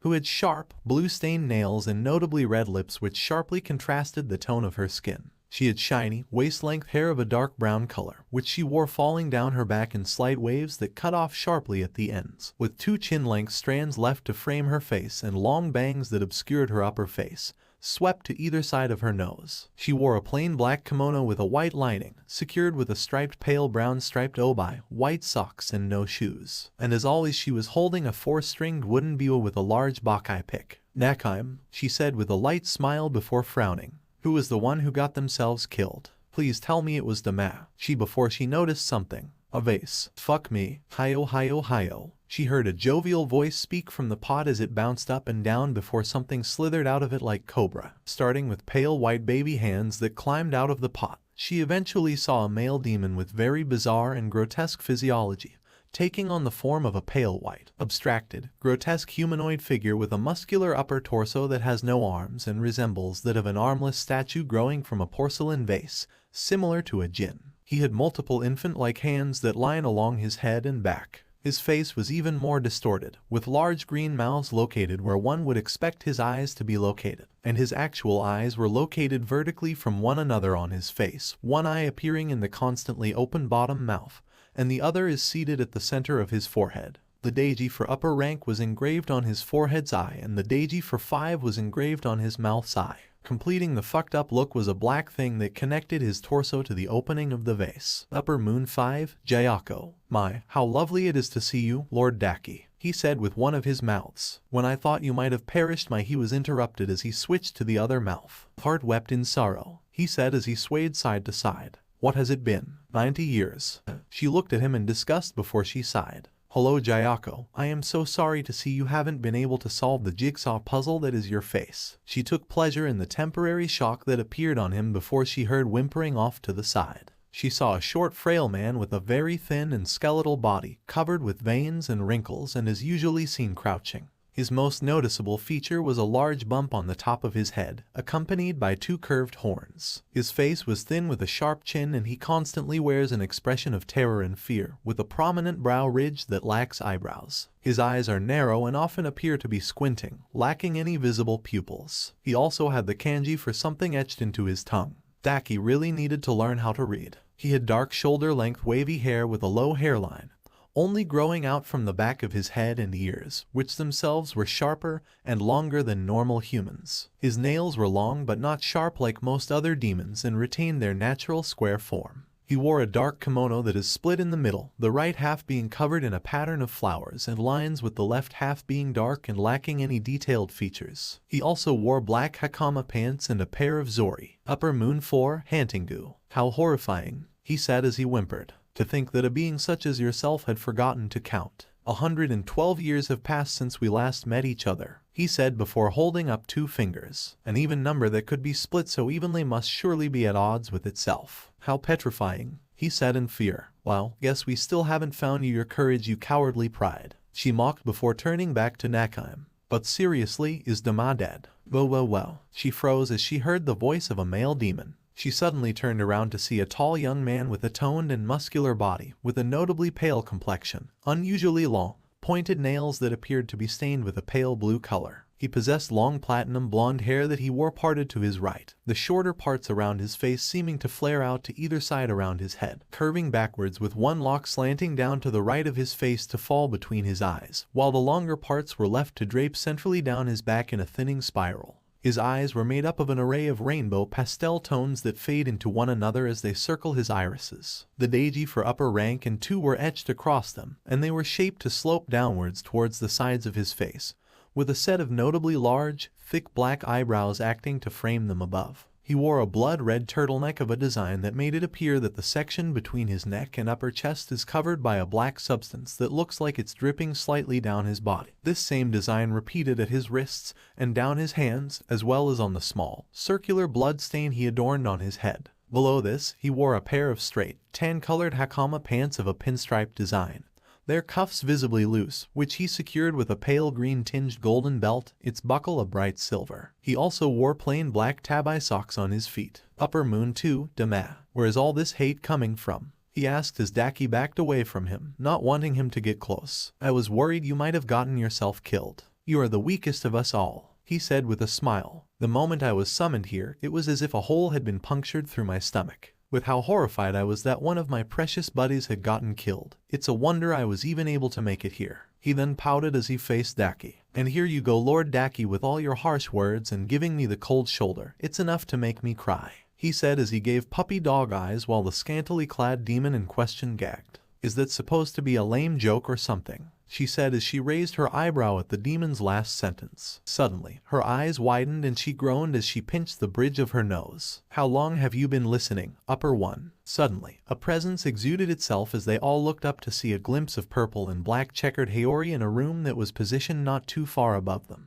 Upper Moon 1, Kokishibo. I've been here since the beginning. A deep male voice spoke. I see you were able to sense me. Daki rolled her eyes before speaking up. A jigsaw face creep, a spineless coward, someone who I believe is genuinely trying to piss me off, and the guy who just listens in as if that isn't a weird thing to do. So lovely to be back here with all the freaks. She clapped her hands as she looked around. I am so glad to see none of you have changed in the past, she muttered as she tried to remember something. 112 years. Master Lord Muzan has arrived. As a dripping sound was heard, they all strained their necks and looked directly upwards before seeing a pale man in a suit, possessing red cat-like eyes. He was working with some beakers and had a notebook open. He was also upside down. Demon King, Muzan Kibutsuji. Aaza is no longer with us, he said calmly. As expected, he was incredibly obsessed with turning them all into demons. Had he simply gone all out from the start, they would have been crushed underfoot. Aaza's dead. Fuck, she thought as she sat on the floor in a casual position. Weirdly enough, the only one I didn't have any insults ready for. I suppose it doesn't really matter, he said before he slammed his hands down on the table he was working at. Instantaneously,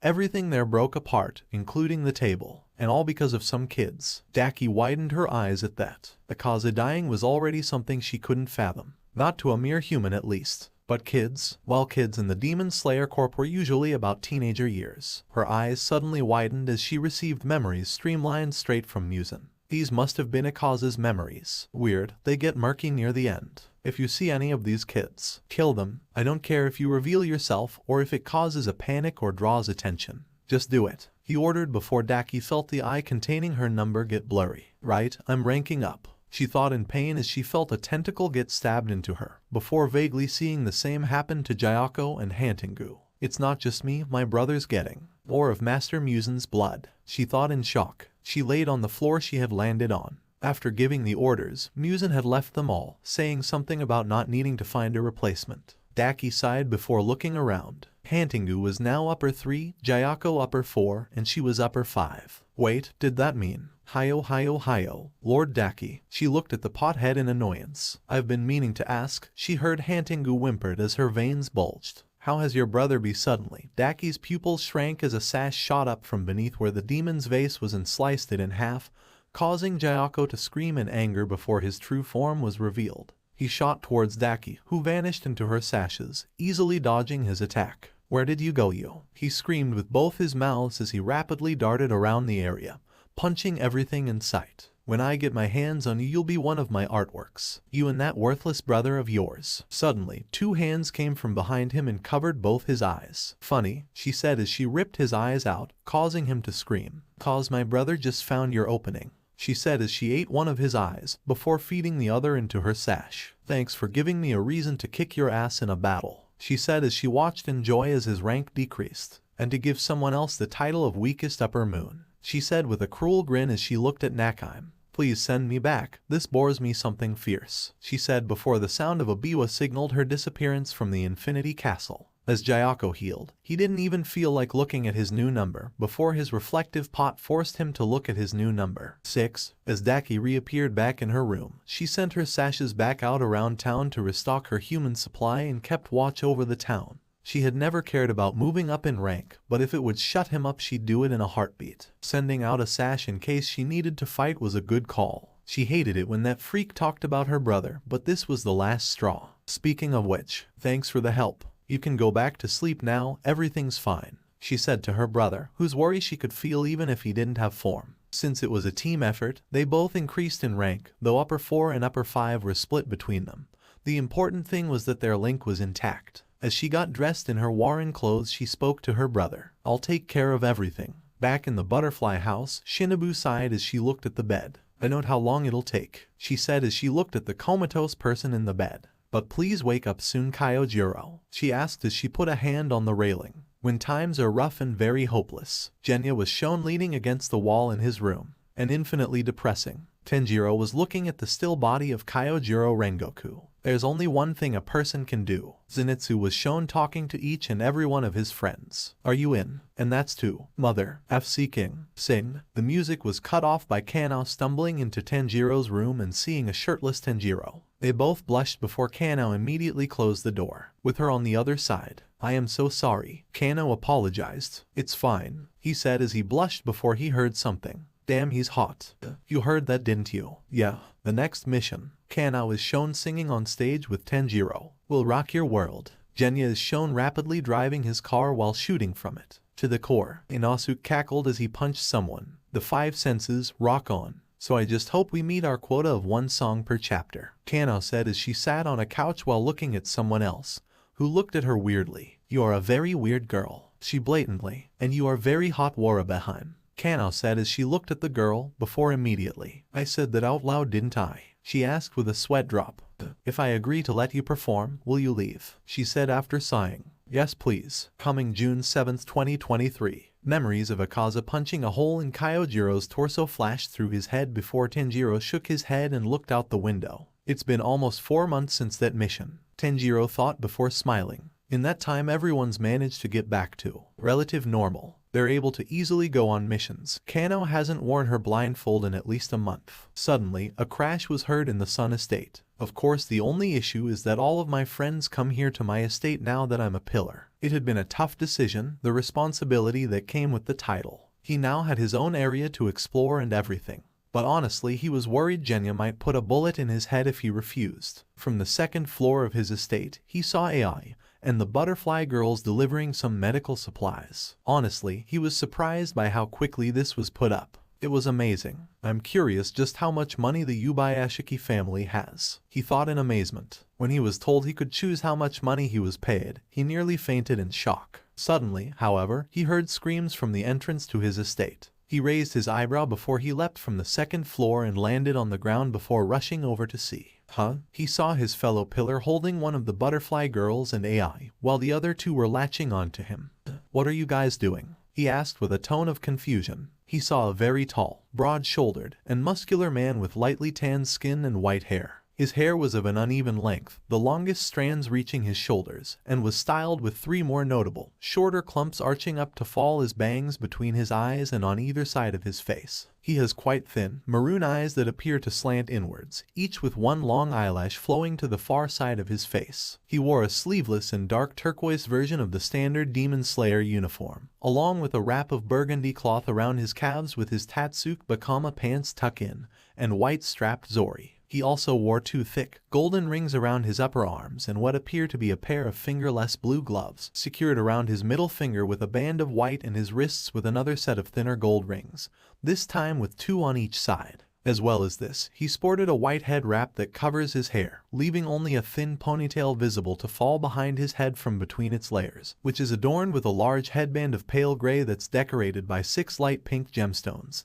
3 large and arranged in a line, and 3 small and arranged in a triangle to the far left. A chain of smaller, pale blue gemstones hung from each side of this headdress, framing his face, and he also wears what looks to be red eye makeup around his left eye, consisting of alternating large and small dots that run inwards, towards his eye. Well, I'm flamboyantly taking these members of the Demon Slayer Corps out on a mission. What of it? He asked as he literally looked down on the boy. I don't think you can do that, he said as he tried to take the butterfly trio girl away from him, only for him to suddenly vanish. It was only thanks to his keen sense of smell that he immediately knew where to look. Standing on the gate of the entrance was Tenjin Yuzui, the sound pillar, and he was holding both AI and Naho. Are you really trying to use one of your vulgar headbutts on a former shinobi like me? Don't go getting a big head just because you're a pillar now. It's not as if that grants you a huge amount of flashiness or something. Actually wait, how long were in the Corps before you killed your second moon? He asked before shaking his head. You know what? Doesn't matter. I'm taking these female members and you can't stop me. Dad. Everyone widened their eyes as they looked to the actual entrance to see Zenitsu. What are you doing? Oh, Zenitsu, hey, he said casually as if he wasn't holding two people in his arms. This is not what it looks like. It looks like you're kidnapping girls, he said dryly.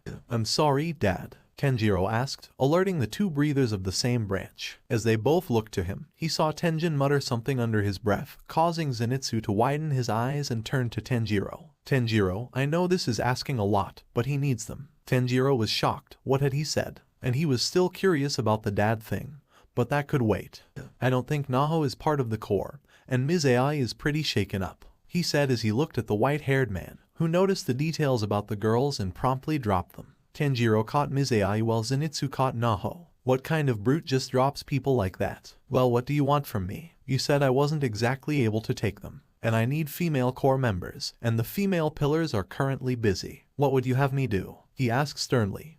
What if we go? Tanjiro shot his head to the side as he heard Zenitsu ask, causing both pillars to widen their eyes. Kid, I know you want to help, but with what happened to you and where I'm going. If you didn't want me to come, then you shouldn't have told me. Is he referring to when he muttered under his breath? Right? Zenitsu would have heard that. It's like he and that pillar have a secret language, he thought in amazement before Tenjin sighed. Fine, I guess I can make this work. Let's go. They were all greeted by the sight of a bored-headed boy running towards them. Don't think just cause you're a pillar you can just go on important missions without your leader.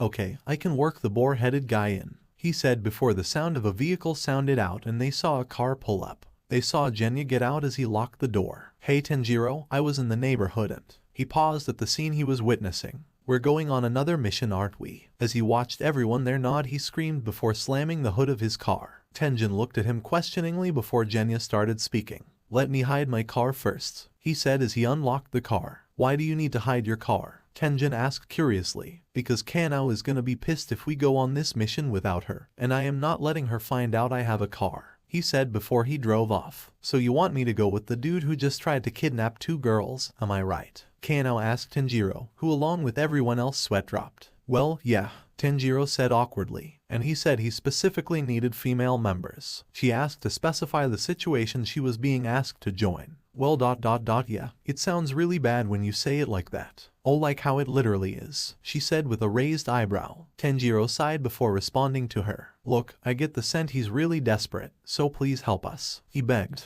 Sing, she asked, causing them all to widen their eyes.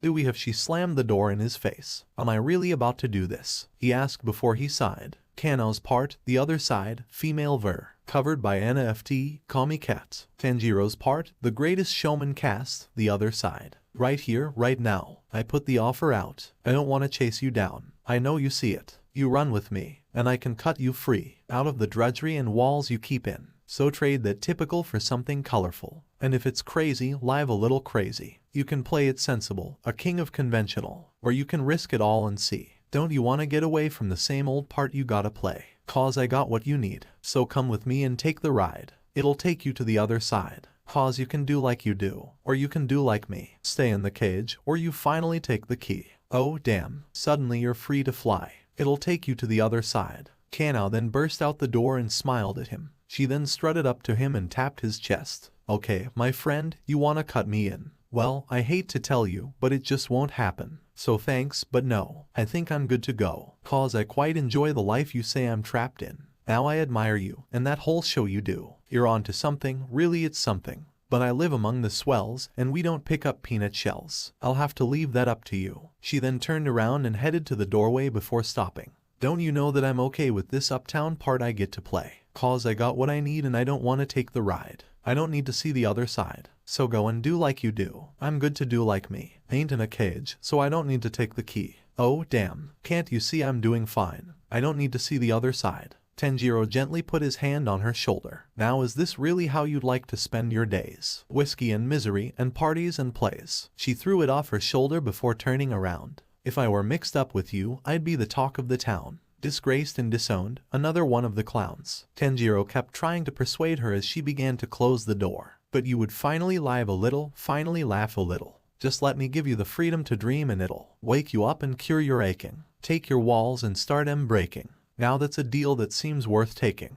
But I guess I'll leave that up to you. She stopped just before the door was closed, and after a few seconds, opened it back up before coming right in front of Tanjiro. Well, it's intriguing, but to go would cost me greatly. So what percentage of the show would I be taking? Fair enough, you'd want a piece of all the action. I'd give you 7, we could shake and make it happen. I wasn't born this morning, 18 would be just fine. Why not just go ahead and ask for nickels on the dime? 15, I'd do 8, 12, maybe 9, 10, don't you want to get away to a whole new part you're gonna play? Cause I got what you need, so come with me and take the ride. To the other side. So if you do like I do. So if you do like me. Forget the cage, cause we know how to make the key. Oh damn, suddenly we're free to fly. We're going to the other side. So if you do like I do.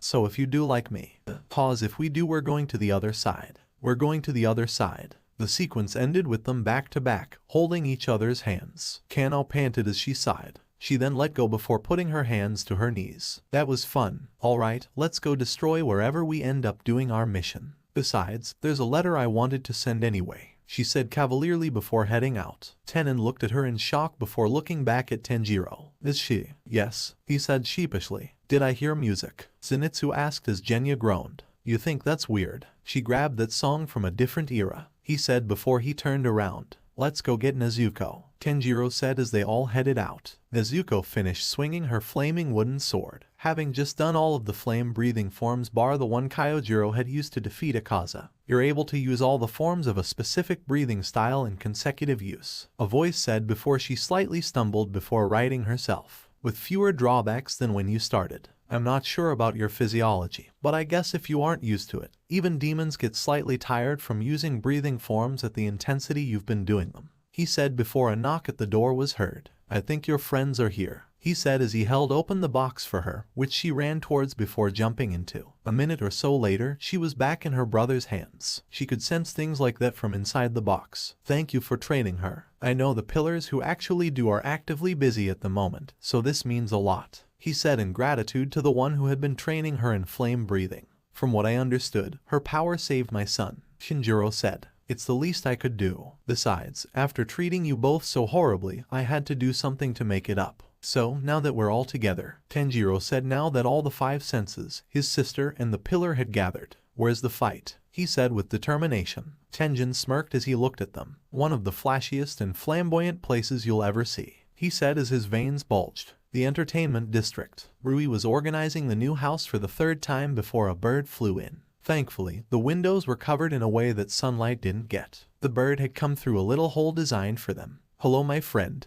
he said before he saw the letter at the bird's foot. He picked it up and opened it up. Yo Rui, what's up? This is Kanao speaking. So I've been wondering about this for a while and I finally got free time to write it. And before you say it's been 4 months, I have had a lot of stuff to do. Killing demons, trying to make sure final selection isn't reinstated without some changes, writing songs to show to my friends that I may or not have seen in the future because Enma's little trick broke my mind. Point is, this is really for Aaza actually. Did Kyojiro have like a flame mark rising on the left side of his face? I thought I saw something like it but it seemed to vanish after he stopped rising from the force of his attack. I just want to make sure I'm not seeing things. Signed, Kanao. He read this in concern before speaking up. Hakuji, I know you just got back from your patrol but could you come look at this? He yelled. I'm sorry, entertainment district. Kanao questioned, causing all the eyes to navigate towards her. What is that? Tenjin sighed before he began his explanation. It's a place of music, women, alcohol, and fireworks. One of the most flamboyant places you'll ever see. So it's a sex city. Everyone froze at Kanao blatantly stating what it was before Tenjin stuttered. I wouldn't say it was that specifically. If I have money can I have sex with someone? Yes or no? Yes, he said with his head dropped downwards as everyone looked awkwardly at him. You were gonna bring children there, she said with a raised eyebrow as Tenjin widened his eyes. Hey, no. They were just going to infiltrate some houses and look for some people, he said to defend himself. If I had money, could I have had sex with them? Yes or no? She asked once more as she and everyone else watched Tenjin pale as he fell to his knees. Oh my god, he said as the others looked at him awkwardly. They weren't exactly sure how to comfort a man who just now realized he was about to put kids up to be sold for sex. Your lack of common sense disturbs me, Genya said blatantly. Zenitsu gulped before patting the sound pillar's back. Don't worry dad, you are just desperate, he said, causing Inosuke, Genya, and Kano to widen their eyes. Dad, this freak shows your dad, Kano asked in shock, causing the pair to look at her. The five senses, rock on, new in town. Hey, watch your mouth. Freak show's a bit harsh. Tenjin looked at Zenitsu in a look of betrayal as he heard the one called his son not full out deny the freak show part. Well, as riveting as this conversation is, I will meet you there, Genya said as he started walking off. Wait, what? They all asked as he waved to them. I have a map of the area and I can talk with Nezuko to figure out where you are. Right, it had been a shock to find out that Nezuko could telepathically communicate with Genya and the other demons. Nonetheless, it was still a useful ability. Well, if that's all, Tenjin said as he stood up before turning around. Let's go, he said before he vanished right before Zenitsu did the same. The remaining three looked around before Kano noticed them in the distance before running after them. Tanjiro was able to keep up with and outpace her while Inosuke kept match with her. Eventually, Tanjiro would catch up with Zenitsu and end up being behind Tenjin by like a lot, though it might have been his imagination. But by the time they got to an area a short walk away from the town that must have been the entertainment district, he shortened the distance between him and Tenjin. Genya arrived at the shack a few minutes after them and was greeted by everyone being given disguises in the form of hair dye, face paint, and new outfits. How did you get here so fast? Kano asked as her hair was being dyed. I have my ways, he said curtly before he sat down, not wanting Kano to know he had a car. The favors she would ask, he thought with a shudder. It wouldn't be what they were but more of the sheer quantity. He figured he'd look around to find a nice thing to start with before he spotted a nice red dye and went to start with it. After applying it to himself he found some makeup which he put over his scar. He paused as he looked in a mirror. Wow, like it was never there, he thought before he checked how everyone else had altered their appearance. Zenitsu had dyed his hair blue, tied it into like a rat's tail thing and gotten rid of his face paint. Inosuke had. Really, he just took off his boar head and tied his hair into a ponytail. That was all the disguise he needed. Then there was Tanjiro who had slicked his hair back and dyed it black. Then there was Kano who had taken the same fucking dye as him. She had also gone back to the single ponytail on one side of her head and now used the skull hairpin. It even had a cute little bow. She smirked as she saw him and held up her hand. Hey, she said happily as she held her hand up. Twinsies, she cheerfully spoke as she waited for Genya to give her a high five. He looked at her in a look that sigh absolutely not before walking away. She waited in that pose for a solid minute before she dropped her hand and dejectedly sighed. She looked downwards in depression before noticing a flyer. Huh, must be from the district, she thought as she read the piece of paper. She raised her eyebrow before stuffing it away. Alright then, let's go, Tenjin said as they all got dressed in civilian clothes. To the entertainment district. The sun had already set and honestly, the entertainment district wasn't as bad as Kano thought it would be. There were women in the windows of every house, beckoning people to come over. Alcohol permeated the area, and there were definitely people getting beaten up because they owed other people money. It was fucking worse. You were gonna bring tiny children here, she judged as she looked at Tenjin, who paled once more at the reminder of his actions. Look, I was. Let's just find a way for you to infiltrate the who. Where did they go? Kano raised her eyebrow at the self-interruption before she sighed. What are you talking ab? She then realized that they were currently the only ones still in the group, meaning everyone else was lost.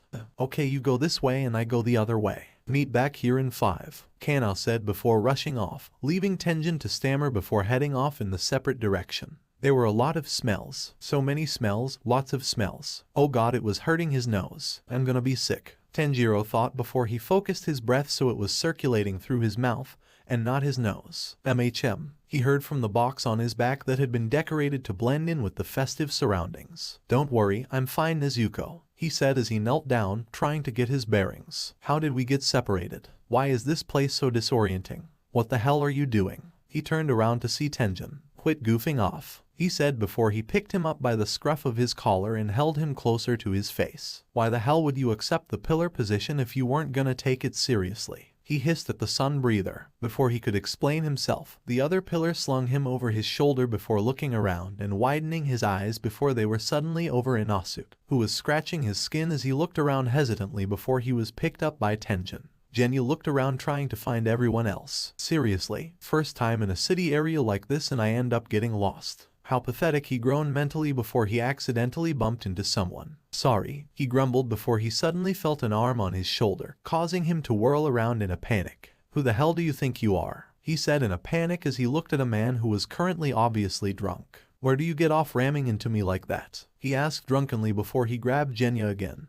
this time causing Genya to punch him back. "Don't fucking touch me," he said as he sweated before the gun slammed into someone else, who noticed the commotion. "Hey, what are you doing? Trying to incite a fight or something?" the guy said before he and some others started trying to hold him still. Needless to say, this didn't end well. "Stop touching me," he said before he pulled out his gun, pointing it at everyone as he panted heavily. "All of you get away from me," he demanded as he fired it into the air, causing them all to freeze. "Leave me alone." "Whoa, hey," he heard a voice say as he whirled around to see Kana holding up her hands. "Don't worry, Genya, everything's fine." "No," he screamed as he pointed th gun at her. "Hey, are all trying to touch me. Everyone's crushing me. Hey, are all trying to." "Hey, shh," she said as she slowly walked towards him. "Look at me, you see my hands. They're right here. They're not gonna touch you unless you let them." Slowly, he lowered his gun and Kana put it back in his coat. "See, there we go. You're fine, everyone's fine," she said as she slowly placed her hand on his and after seeing it was okay, took him with her. "No one's trying to touch you, I promise," she said softly as his breathing slowed. She then took him away from the people, who didn't really get a good look at his face. "Don't worry," she said as she looked at him kindly. "I got you, bro," she said as she smiled and let him lean on her. Noises, so many noises, Zenitsu thought worriedly as he walked around trying to make sense of everything as he stumbled around, covering his ears as he tried to block out the noises. Eventually, he ended up crouching down in an alleyway, tired of people gawking at him. Zenitsu, he looked up to see everyone looking down at him. Kanao especially looked furious. "Alright, that's it, we're leaving," she said sternly, causing the pillar to look at her incredulously. "Hey, just because you guys got lost once." "No." Tanjiro's sense of smell is overloading him. Inosuke's skin is way too agitated. Zenitsu can barely function with all the noise. And Genya just, "Look, maybe if it was just me things would be fine, but these guys can't function here and you don't even seem to care," she said boldly, causing the pillar to become infuriated. "Hey, I didn't ask you guys to come. No, you just tried to kidnap 2 girls, one of which wasn't even versed in holding a blade." Genya interrupted angrily. "What is worth coming here? I actually am quite curious," Tanjiro said as he tried to regain his bearings, not used to such intense smells. Everyone continued to argue, not noticing the yellow fury building up. "My moms are here." They all turned to Zenitsu, who was now looking at them seriously. "My dad adopted me 3 months ago and in that time I wasn't able to face his wives because they were in my dream and now they've gone missing here." He then fell to his knees and sobbed. "I never called them mom," he cried as the other looked at him in shock. "I just want to find them," he said shakily as Kana widened her eyes. "So just please stop fighting." They all stood there silently, not knowing what to say before Kana walked up to him and patted his head before leaving and dropping something. Eventually, Zenitsu calmed down and looked at them guiltily. "Sorry about that, guys. No, I should have told them what the mission was in the first place," Tenjin said as he patted Zenitsu's head. "Thanks for getting us back on track. Doesn't look like Kanao took to that though, weird," Tanjiro said as Genya and Inosuke agreed. "Didn't she kick a wall the last time we separated? Pretty stupid of her to leave now," Inosuke said bluntly. "Yeah," Genya said before he noticed a piece of paper on the ground. He picked it up and unfolded it before widening his eyes. "Oh fuck me," he said before he ran off, the others taking note and following him. In an area where a crowd had formed, Kanao stood in the center and breathed before grinning. "What's up, guys? Heard you were looking for a new singer," she screamed, to which the crowd yelled back as flyers promoting the search for a new singer flew about. All right, let's do this," she yelled before turning to some biwa players. "Just play the sheet music I gave you, it'll be fine," she said before she took in a deep breath and started signing as the biwa players started. "Problem. Ariana Grande musical note. Hey ladies," she laughed. "This one goes out to you girls," she said before she started skipping around. Hey, baby, even though I hate ya, I wanna love ya. And even though I can't forgive ya, I really want to. Tell me, baby, why can't you leave me? Cause even though I shouldn't want it, I gotta have it. She then stopped and started spreading her arms. Head in the clouds. Got no weight on my shoulders. I should be wiser and realize that I've got. She then clapped her hands together and jumped in the air before landing on Tanjiro's shoulders, who paled at this while Kanao gasped before rolling with it. She then piggybacked on his shoulders before she started rolling her arm in the air like a cowgirl. One less problem without ya. I got one less problem without ya. I got one less problem without ya. I got one less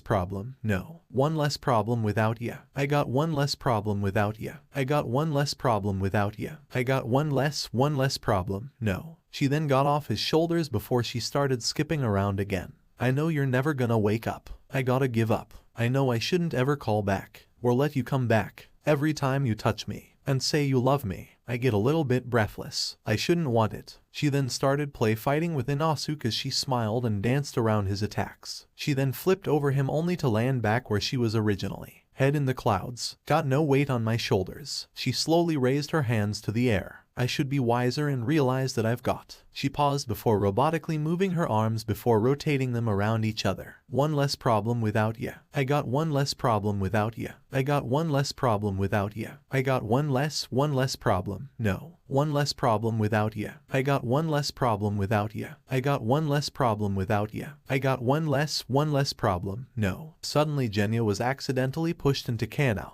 who moved around him and kept singing as she pulled him with her. It's Iggy Eggs. What you got? Genya sighed before he started dancing with Kanao, who grinned as she started swaying her hips side to side. Smart money bettin' I'll be better off without you. In no time I'll be forgettin' all about you. You sayin' that you know, but I really doubt you. Understand? My life is easy when I ain't around you. She then blushed as she started speeding up the motion. Iggy, too biggy to be here stressin'. I'm thinking I love the thought of you more than I love your presence. And the best thing now is probably for you to exit. I let you go, let you back. I finally learned my lesson. No half-steppin'. Either you want it or you just playin'. I'm listenin' to you knowin' I can't believe what you sayin'. There's a million yous baby boo, so don't be dumb. I got 99 problems but you won't be one. Like what? She then stopped and started bending backwards. Nah. Yeah. Head in the clouds. Got no weight on my shoulders. I should be wiser and realize that I've got. She suddenly flipped and landed with her hands on her hips. As she did this, Zenitsu took over playing the biwa. One less problem without ya. I got one less problem without ya. I got one less problem without ya. I got one less problem. No. One less problem without ya. I got one less problem without ya. I got one less problem without ya. I got one less problem. No babe. One less problem without ya. I got one less problem without ya. I got one less problem without ya. I got one less problem. No. She froze and struck a pose as she held one arm up and grinned. A few seconds later everyone smiled and started cheering. She grinned and started making a motion with her arms to keep it coming. Woo-oh-h, she said before turning to the people in charge of judging her potential and seeing they were whispering amongst themselves. As they did that, her friends congratulated her and she looked to Tenjin, who flinched, fearing the worst from her before she smiled. Don't worry, I'm not gonna pick on you NMOO, she said as she rubbed her head to see Tenjin looking angrily at her. Don't get so cocky, he said before remembrance flashed across his face. Hey, you were in the dream and got enhanced senses too. Why didn't you react to the city the same as these guys? He questioned, causing her to pause and sigh. My birth people were not the best, she said, letting the implications sink in. I've never really been intact up here, she said as she knocked her head with her knuckle. So it's easier for me to shatter up here the more times it happens, she said before the guys called to her. The boss would like a word with you. Kanao raised her eyebrow. Boss? She asked curiously, causing the men to nod. Yes, Miss Warabeheim. Kanao had been asked to wait outside the room of a courtesan known as Miss Warabeheim, otherwise known as the boss. Her friends were also not allowed to come with her. In short, this scene was sketchy as fuck. But, she thought as she remembered the crying face of her friend as breathed in, puffing her chest up, before immediately letting the air out. If it's for Zenitsu I don't really have a choice. She sighed before she watched as the sliding door opened. Come in, Miss Kanao. She hesitantly entered the room with every expectation of this going wrong. The first thing she noticed was that there were no windows, an immediate red flag. There were about 4 lanterns lighting the room, There was a couch, and in front of that couch sitting on the floor was, "So you're the singer that everyone seems to be head over heels for," a woman said as she stood up from her sitting position. "Tell me, why have you come here?" The woman raised her eyebrow at the lack of response. What people know about having super sight is that it allows you to see better than most people. But when you see something a normal person can see, you process those details at a much faster rate. Case in point, the one in front of her with hair being the typical date Hyogo style, having numerous Ogibira Kanzashi hairpins both decorating and supporting it as well as wearing traditional makeup. She also possessed a multicolored eye with the top half in a terracotta orange color and the bottom half in a lime green color with black thin pupils. She also wore a large white haori with black five-faced pentagonal-shaped patterns near the cuffs and hem, with a dark magenta-colored Suzohiki, Hikizuri kimono, and a purple juban under all of it. She took in all of those details instantly. Kano, EXE has stopped working. The five senses, rock on, meeting. Daki, or Warabeheim, looked at the girl who currently had. Were those hearts in her eyes? She was used to people fawning over her, but this was a whole new level of patheticness. She sighed as she snapped her fingers in front of the girl's face, trying to get her attention. "Hey, I'm talking to you," she said in an annoyed tone before growling. "Who does this girl think she is? I am in the middle of talking to her and she isn't even responding." She's never seen anyone be quite this. Dumbfounded by her beauty, she kept trying to get her attention, even throwing a book at her. Alas, nothing happened. She just kept staring at her with heart-shaped pupils. She sighed and slapped her in the face, not hard enough to kill her, not yet anyway. Apparently that woke her up before she shook her head.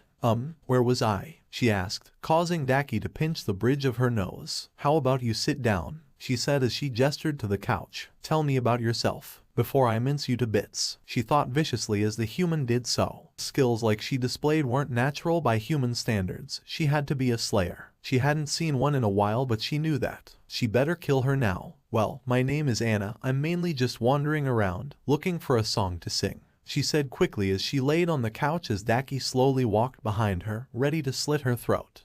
I recently just did a whole musical thing with my brothers. Don't know if you saw that." This caused her to pause. "And sorry, brothers?" she asked the singer as she took back her hand from near the girl's throat. She reared her head to look at her. "Yeah, why?" she asked the demon in disguise curiously. "Do you have any?" "Yeah, one." "What about you? Do you have any?" 5 minutes later. "No way," Daki said as she laughed and sat next to Anna, who was copying her action. "Your twin brother actually did that." "Way," she shouted. "He thought those animals would survive a 500-foot drop because he mixed it up with 50 feet. Are you sure he isn't the baby brother?" she asked as Anna laughed at that before continuing with a smile. "No, my baby bro is like really sensitive, though he's also really scared. He thinks he's gonna die every day, so he tries to get a wife with any girl that shows him kindness." "Sounds awful," she said in disgust before Kano smiled softly. "Yeah, but in terms of kindness he's second only to my oldest brother. Now there's a kind soul," she said fondly before Daki raised her eyebrow. "Wait a second, including that other brother, the one who never knows how to act in public. That would mean you have 4 brothers, correct?" she said as she tensed her muscles. "1 girl, 4 boys. The exact number of the ones Lord Muzan wanted dead. Yeah, and 1 sister. Though to be honest, given how little she talks, it's like she doesn't exist. Doesn't stop us from loving her. Besides, she can do a lot." As the girl spoke, she relaxed her muscles. "So tell me about your brother. What's he like?" "He's like your younger sister. He can do so much. He just doesn't like to be around people much. He's very, what's the word I'm looking for?" she asked as Anna hummed in thought. "Nervous," Daki snapped with a smile. "Yeah, that's the word. He's very capable. He just doesn't like people all that much. They've never really treated him well." They both paused at that before Daki continued. "So, what else is on your mind?" That turned out to be the wrong question to ask, for it sent her a long, rambling tangent on the weirdest things, like something about the requirements for this part to be a musical. "So I just hope we meet our quota of 1 song per chapter," Anna said as she sat on a couch while looking at someone else, who looked at her weirdly. "You are a very weird girl," she blatantly, "and you are very hot, Warabeheim," Kano said as she looked at the girl, before immediately. "I said that out loud, didn't I?" she asked with a sweat drop. "If I agree to let you perform here, will you leave?" she said after sighing. "Yes, please," she said before Daki said and found some paper before writing a letter to one of the many Huses under her control. "House." Her head snapped up to meet Anna's face right in hers, causing her to fall back in surprise. "What?" she asked the girl with a glare. "House is spelt House, you spelt without the O after the H," she instructed as she growled. Get out, she said angrily. Get out, she screamed before the girl ran out of the room in a hurry. Daki growled and ripped up the paper before deciding to simply inform the people of the house that they would be receiving a singer rather than write it out. In her insides she could hear Jutaro asking why she hadn't killed her. She had done it to others for far less. The ones Master Muzan told me to kill were a group of 1 girl and 4 boys. Anna had a younger sister. That throws things off. She still heard her brother make good points on why the girl wasn't a corpse and she sighed. She was incredibly entertaining to talk with. Most humans are so boring. Besides, she was someone who knew what it was like to have brothers who were extremely difficult to deal with. She then froze at the feeling of sadness and immediately regretted her words. Hey, hey, hey, she said as she looked in a mirror. You know I love you, right? She said as she looked at her reflection, using it to talk with her brother. You're not a burden to me. You're the one who's always got my back. Without you I'm nothing. You know that, right? She said as she held her hand to the mirror and placed her open hand on it. After a couple seconds, she smiled as she saw a sickly green hand meet hers from the other side of the mirror. The hand obviously wasn't from the mirror, but Jutaro could manipulate her sight to make her see things,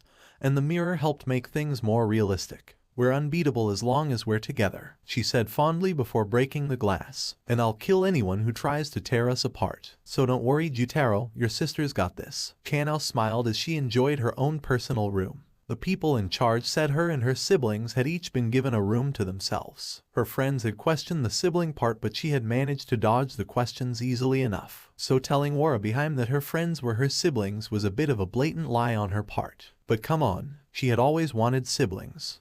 Brothers, she had always wanted brothers. Since she gained emotions and realized how fun having a brother was. A dude who would always be your friend.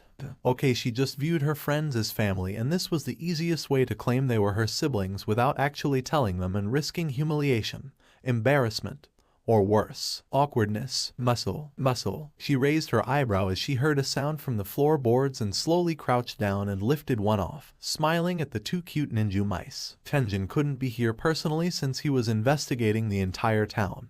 But these guys were personally trained animals. Oh, you guys, come here you, she said as she hugged them both and rolled around on her back. I just want to hug you and squeeze you and love you and cuddle yo. Muscle, she heard before a piece of paper hit her in the head and she grabbed it, allowing the mice to get back in the floorboards as they took a piece of paper with new names for her friends. Dear Kanao, to answer your question, looking back on my memories, I did see a mark. I didn't notice right away because I was in a death match with him.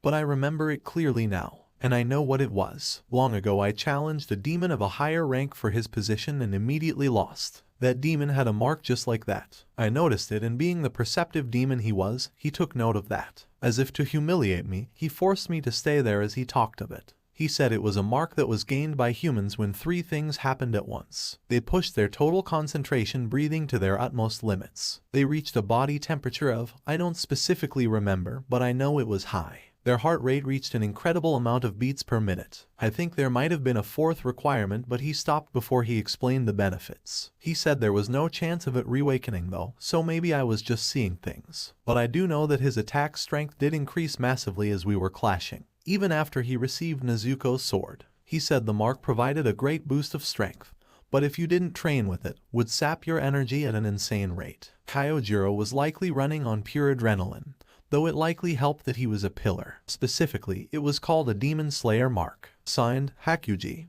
Who the fuck is Hakuji? Is that like Akaza's codename? She thought before she ripped up the letter and burnt the pieces. She then mulled over the information. She had honestly wanted to ask more about the upper moons, specifically the freezing demon. But now, she shuddered. A demon who was stronger than Akaza with a mark that boosted strength. Who knows what type of beasts the upper ranks of the 12 demon moons were. We didn't even beat Aaza, from what Tanjiro told us of Nezuko's power. So can't we just throw her blood at every demon we see, and end the battle there? Inosuke asked. Seems pretty simple to me. They had all gathered in the Sun Estate, which had been completed recently. Tanjiro had finally decided to tell them everything about, well, everything. He had just explained the power Nezuko had, and was now shaking his head sadly at Insauke. Unfortunately no. While the end result is usually that it frees a demon from Muzan's influence, the process is actually much more complicated. From what Aaza told us of his experience, it seems Nezuko's blood boosts the humanity of a demon while burning away at the demonicness of a demon. However, it appears demons with high amounts of power can resist this. He himself said that if he didn't retain so much of his humanity,